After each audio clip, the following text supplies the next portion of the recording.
Hello students, welcome to our YouTube channel Ajay sir commerce classes. बेटा आज मैं लेकर आ रहा हूं आपके लिए गुडविल में आपके लिए वेटेड एवरेज का क्वेश्चंस, यानी वेटेड एवरेज के दो क्वेश्चंस मैं आपके लिए आज कराऊंगा। इससे पिछली वीडियो में मैंने आपको एवरेज प्रॉफिट का कराया था, इससे पिछली वीडियो में मैंने आपको पूरा गुडविल की टोटल डिटेल समझाई थी। तो आज लेते हैं हम अपना क्वेश्चन। आपकी स्क्रीन पर देखिए क्वेश्चन सामने है आपके। क्वेश्चन है कि प्रॉफिट दिए हुए हैं हमें 4 ईयर्स के, 2011, 12, 13, 14, 15, सॉरी 5 ईयर्स के।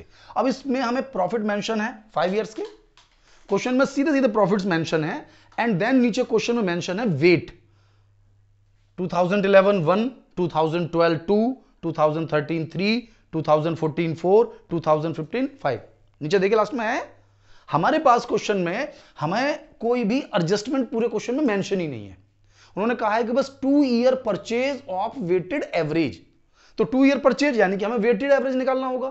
तो वेटेड एवरेज निकालने के लिए हमेशा जो प्रॉफिट हैं उन्हें आप लिख लीजिए और उसके वेट को, यानी कि ईच ईयर के प्रॉफिट के वेट को उसके सामने लिख लीजिए। यानी प्रॉफिट और वेट की आपस में मल्टीप्लाई करनी है हमें। देखिए हमारा मीनिंग क्या है कि 2011 का जो प्रॉफिट है उसको जो वेटेज दिया गया है वो 1 है। दैट मीन्स कि उसके अकॉर्डिंग जो प्रॉफिट है वो 43 बैठता है। लेकिन 2012 के प्रॉफिट को जो हमने वेट दिया है वो 2 दिया है, यानी इस साल के प्रॉफिट को हमें डबल काउंट करना है, यानी कि 1 लाख। 2013 के प्रॉफिट को हमने वेट 3 दिया है, तो दैट मीन्स 156,000। फोर्थ ईयर के प्रॉफिट को वेट हमने दिया हुआ है 4, दैट मीन्स कि 260। और फिफ्थ ईयर के प्रॉफिट को हमने दिया है वेट 5, 425। अब ये बेसिकली क्या कंसेप्ट है? ये बेसिकली क्या कंसेप्ट है जो वेट हम 1 2 3 4 5 दे रहे हैं? देखिए बेसिकली जैसे हमारा 12th क्लास है उसके अकॉर्डिंग हमें ये अंडरस्टैंड करने की कोई रिक्वायरमेंट नहीं है, लेकिन मैं फिर भी आप लोगों को समझा देता हूं। कुछ खास टॉपिक आपके माइंड में आने चाहिए कि अगर हमारे प्रॉफिट कंटिन्यू इंक्रीज हो रहे हैं तो ऐसी सिचुएशन में वेटेड एवरेज बेस्ट होता है। लेकिन हमें केवल तभी निकालना है जब क्वेश्चन कहेगा, हमें अपने आप नहीं निकालना है। लेकिन अगर आप प्रैक्टिकली लाइफ में एवरेज निकाल रहे हैं तो एवरेज हमेशा बेस्ट होता है जब हमारे प्रॉफिट कंटिन्यू इंक्रीज हो रहे हैं, और जब प्रॉफिट इंक्रीज हो रहे हैं तो वेट भी कंटिन्यू इंक्रीज ही होने चाहिए, यानी 1 2 3 4 5, यानी प्रॉफिट असेंडिंग ऑर्डर में बढ़ रहे हैं। यदि इसका अपोजिट होता, प्रॉफिट डिसेंडिंग ऑर्डर में घट रहे होते, यानी कि फर्स्ट ईयर का प्रॉफिट 85 होता और फिर नीचे की साइड होता, तो वेट भी अपोजिट ही होते। तो फिर वेट 5 4 3 2 1 ही होता। सपोज करो कि 2011 का प्रॉफिट होता ये, इससे नेक्स्ट ईयर का ये, तो प्रॉफिट लगातार रिड्यूस हो रहे हैं। तो वेटेड एवरेज का यूज ही हम केवल तब करते हैं जब प्रॉफिट लगातार डिक्रीज हो रहे हैं या प्रॉफिट लगातार इंक्रीज हो रहे हैं। तो लगातार इंक्रीज हो रहे हैं तो वेट 1 2 3 4 5, डिक्रीज हो रहे हैं तो 4 5 मतलब 5 4 3 2 1 अपोजिट हो जाएगा ना। तो हमने इस वेट की टोटल मल्टीप्लाई करी, total weighted profit first year का, सेकंड ईयर का, थर्ड ईयर का, फोर्थ ईयर का, फिफ्थ ईयर का मल्टीप्लाई कर लिया, इसका टोटल ले लीजिए, यानी कि टोटल वेटेड प्रॉफिट 984 है। अब तुम कहोगे कि 1 2 3 4 5 ईयर्स का प्रॉफिट है। नहीं बेटे, ये 5 ईयर का नहीं है प्रॉफिट। 5 ईयर में सेकंड ईयर को डबल लिया था, थर्ड ईयर को ट्रिपल लिया था, फोर्थ ईयर को 4 टाइम लिया था, 5 ईयर को 5 टाइम लिया था। दैट मीन्स कि इसका टोटल भी 15 ही है। अगर आप इसका एवरेज कैलकुलेट करना चाहते हैं तो टोटल वेटेड प्रॉफिट को आप 15 से डिवाइड कर लीजिए। या इसका एक तरीका और हो सकता है, आप इसे x ले लीजिए, इसको w ले लीजिए और इसे x w कह दीजिए। तो क्वेश्चन लिखना आपके लिए इजी हो जाएगा। Sigma x W upon sigma W, यानी वही किया है मैंने कि 984,000 को मैंने वेट के टोटल से डिवाइड कर दिया। दैट मीन 65,600 और weighted average profit. Weighted average profit अब चेक करना है कि कितने ईयर परचेज है। तो क्वेश्चन में मेंशन किया गया स्पेशल, आपकी स्क्रीन पर था, आपने देखा था क्वेश्चन को। तो 65,600 इंटू 2, यानी हमारा प्रॉफिट हो गया 1,31,200, यानी वेटेड एवरेज को सॉल्व करने का तरीका। अब इस क्वेश्चन की खास बात क्या थी? इस क्वेश्चन में किसी भी ईयर में एडजस्टमेंट नहीं थी, किसी भी ईयर में एडजस्टमेंट नहीं थी, तो सिंपल क्वेश्चन सॉल्व हो गया। तो जनरली तो एग्जाम में इसी तरीके का क्वेश्चन आएगा अगर वेटेड का आएगा, लेकिन फिर भी मैं आपको एक और टेक्निकल क्वेश्चन अब आपको एक और करा देता हूं जिससे कि आपको बहुत अच्छी तरह समझ में आ जाए। तो ठीक है, स्टार्ट करता हूं मैं। ठीक है बेटा, अभी दूसरा क्वेश्चन आपकी स्क्रीन पर दोबारा देखिए आप। ये वेटेड एवरेज का सेकंड क्वेश्चन है हमारा। ठीक है, अब इस क्वेश्चन को सॉल्व करेंगे। ये मैंने वो क्वेश्चन लिया है जिसमें डिफरेंट टाइप की एडजस्टमेंट है, और एडजस्टमेंट भी नॉर्मल नहीं है, टिपिकल एडजस्टमेंट है, यानी इससे टिपिकल क्वेश्चन तो हो ही नहीं सकता, यानी कम से कम 12th के लिए तो हो ही नहीं सकता। 12th के लिए क्या, मैं बहुत सारी क्लासेस पढ़ाता हूँ, बीकॉम मेरा सीए सीपीटी सब पढ़ाता हूँ, सब डिस्कशन होता है मेरा, लेकिन ये बिल्कुल लेकिन कहते हैं ना मैक्सिमम टाइप का क्वेश्चन है। तो इस क्वेश्चन को स्टार्ट करते हैं। देखिए आपकी स्क्रीन पर आइए क्वेश्चन, देखते हैं क्या कह रहा है। It was agreed to calculate the value of goodwill of the firm at the 3-year purchase of the weighted average of the past 4 years. 3-year purchase और 4 years का प्रॉफिट। क्वेश्चन में वेट दिया है तो मैंने वेट लिख दिया है 1 2 3 4, ईयर लिख दिया है मैंने। नेक्स्ट क्वेश्चन में हमसे कहता है कि प्रॉफिट दिए हुए 4 years के, मैंने 4 years के प्रॉफिट लिख दिए। कंफ्यूजन तो नहीं कोई भी भाई, क्वेश्चन में क्या दिया है, मुझे वेट दिए मैंने वेट लिख दिए, प्रॉफिट दिए थे प्रॉफिट लिख दिए, ईयर दिए थे ईयर लिख दिए। अब मेन जो क्वेश्चन का पार्ट है वो है एडजस्टमेंट। क्वेश्चन में एडजस्टमेंट में क्या कहता है, एडजस्टमेंट में वो कहता है on 31 December 2013, 31 December 2013 a major repair was made in respect of a plant incurring 6,000 which amount was charged to the revenue।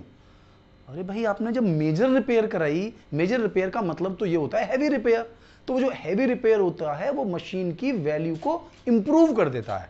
और वो कह भी रहा है नेक्स्ट लाइन में, the paid sum is agreed to be capitalize for the goodwill. Goodwill के लिए आपको इसे कैपिटलाइज करना है, और आपने कहां डाला इसको, जैसे पिछले क्वेश्चन में मैंने आपसे कहा था मशीन, आपने उसे मान लिया एक्सपेंसेस जबकि थी वो मशीन। ऐसे यहां पर है, आपको लेना था उसको असेट्स, ले लिया आपने एक्सपेंसेस, तो क्या करेंगे हम वापस ऐड कर देंगे, वापस ऐड कर देंगे। कौन से ईयर की बात चल रही है, ये चल रहा है 2013, 31 दिसंबर है ना 13, यानी 14 में आएगा इसका इफेक्ट। कब आएगा मेरा बच्चा, तो 6,000 हमने इसमें प्लस कर दिए। आ गया क्वेश्चन, लेकिन ये क्वेश्चन और टेक्निकल है। वो कह रहा है इस पर 10% डेप्रिसिएशन लगना है, वो भी रिड्यूसिंग बैलेंस मेथड से, रिड्यूसिंग बैलेंस मेथड से। ठीक है लगा देंगे। ये मशीन थी 6,000 की, आप थोड़ा समझ लीजिए, 6,000 की मशीन है, इसका 10% अगर आप निकालेंगे तो कितना आएगा 600। लेकिन आपने दिसंबर में लिया है ना, तो दिसंबर के बाद, दिसंबर हमारे पास है, दिसंबर भी काउंट होगा, दिसंबर जनवरी फरवरी और मार्च, यानी कि डेप्रिसिएशन 4 मंथ का ही तो लगेगा। तो इस पर फिर हम 4 मंथ का डेप्रिसिएशन लगाएंगे 200, भाई 4 3 जा 12 और 3 2, तो हम 200 का डेप्रिसिएशन माइनस करेंगे। क्वेश्चन समझ में आ गया। इससे ऐसा ही क्वेश्चन पिछली वीडियो में मैंने आपको बताया था, लेकिन ये क्वेश्चन और टेक्निकल है। वो टेक्निकल इसलिए है क्योंकि जब आपने किसी चीज को असेट्स कंसीडर कर लिया एक बार, तो आपको उसका डेप्रिसिएशन अब ईच ईयर लगाना है। ये नहीं कि आपको उसी साल लगाना है, नेक्स्ट ईयर में भी तो लगेगा।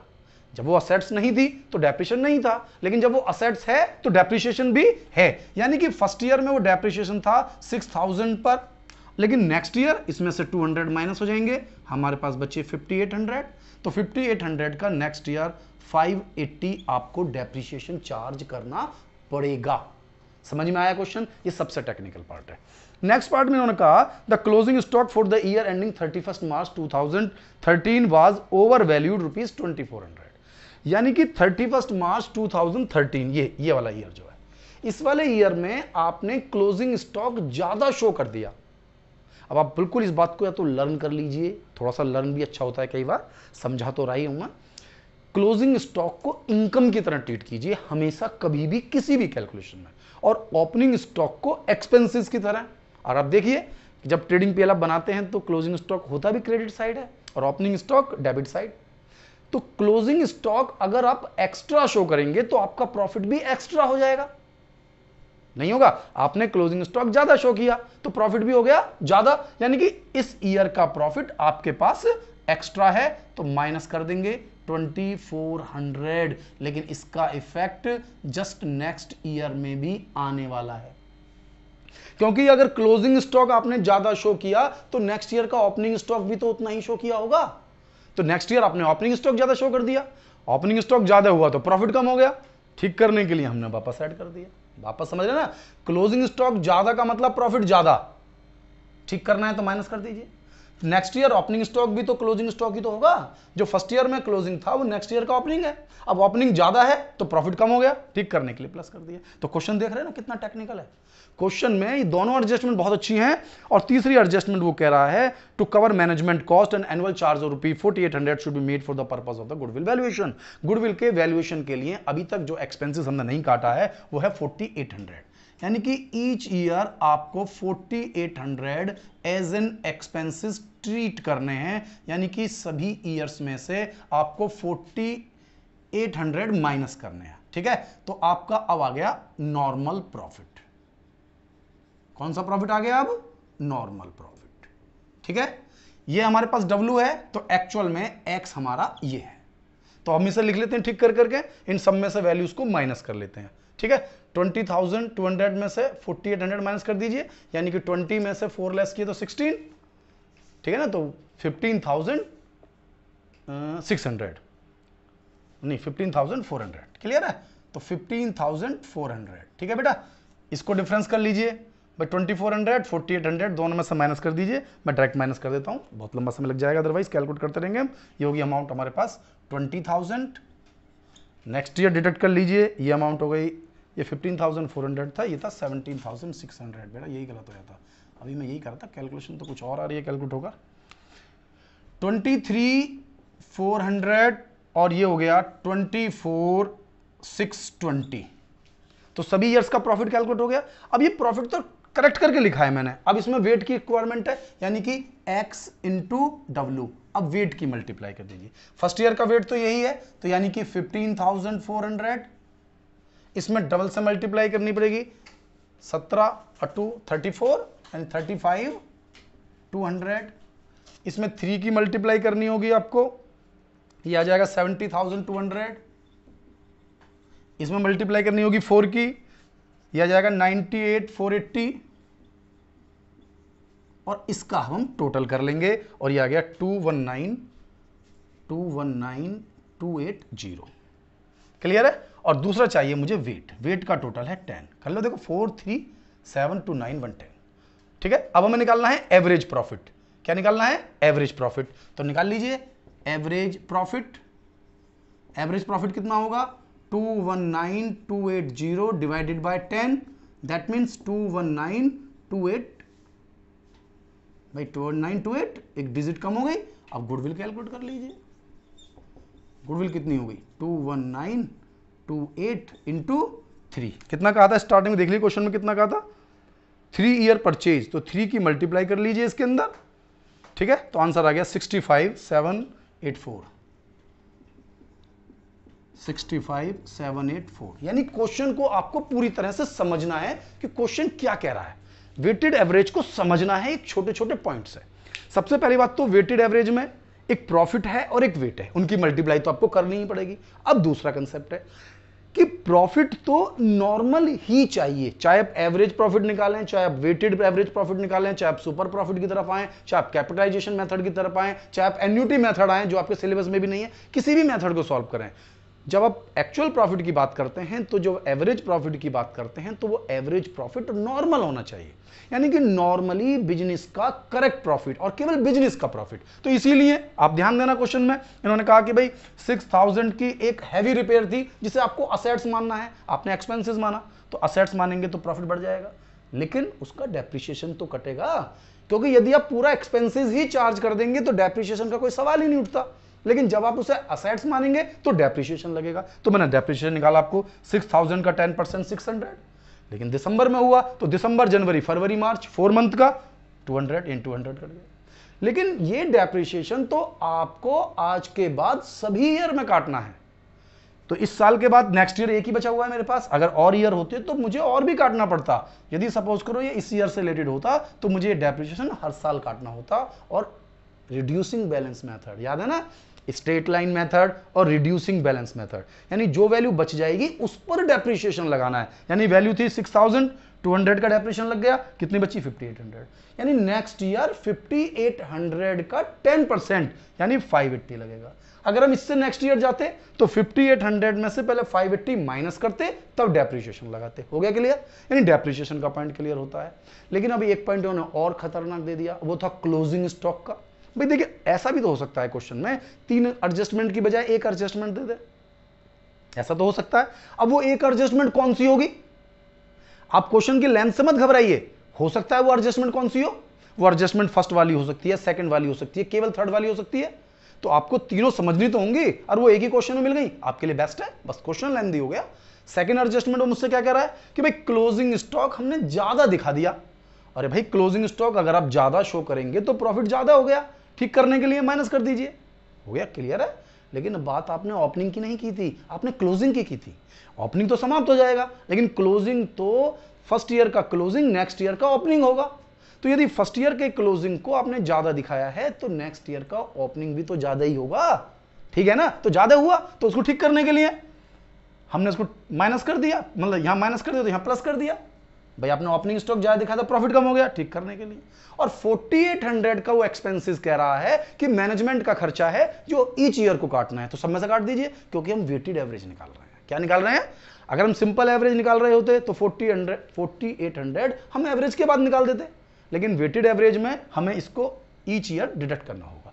तो ये कैलकुलेशन इसमें से माइनस कर दिया, इसमें ये दोनों माइनस कर दिया, इसमें ये प्लस कर दिया, 28,400, इसमें से 5,000 माइनस कर दिया, यानी 23,400। क्लियर हो गया बिल्कुल। 30,000 और इसमें से दोनों अमाउंट माइनस कर दीजिए, 24,620। ये मेरा आ गया नॉर्मल प्रॉफिट। थोड़ी कैलकुलेशन ज्यादा है, थोड़ा लेंदी क्वेश्चन है, लेकिन समझ में ना आए ऐसा नहीं हो सकता। तो ये वेट हो गए, ये एक्स हो गया, ये वेट हो गए, मल्टीप्लाई कर दीजिए। मल्टीप्लाई तो कर ही लेंगे ना हम लोग भाई। 15,400 इंटू 1, 17,600 इंटू 2, 23,400 इंटू 3, 24,620 इंटू 4। ये टोटल करना है, इसके बाद आपको वेट के टोटल से डिवाइड करना है, जो मैंने अपने पिछले क्वेश्चन में आपको सॉल्व कराया। वहां वेट था 15, यहां वेट है 10, तो 10 से डिवाइड कर दिया, 21,928। अब गुडविल कितनी निकालनी है? एवरेज प्रॉफिट का 3 टाइम, तो एवरेज प्रॉफिट का 3 टाइम गुडविल कैलकुलेट हो गया। यानी वेटेड एवरेज का पूरा कंसेप्ट आपके समझ में आ गया। लेकिन यही प्रॉब्लम आपको नॉर्मल एवरेज प्रॉफिट में उसमें भी आ सकती थी, एवरेज प्रॉफिट मेथड से। यही प्रॉब्लम्स आपको किसी भी मेथड में आ सकती है।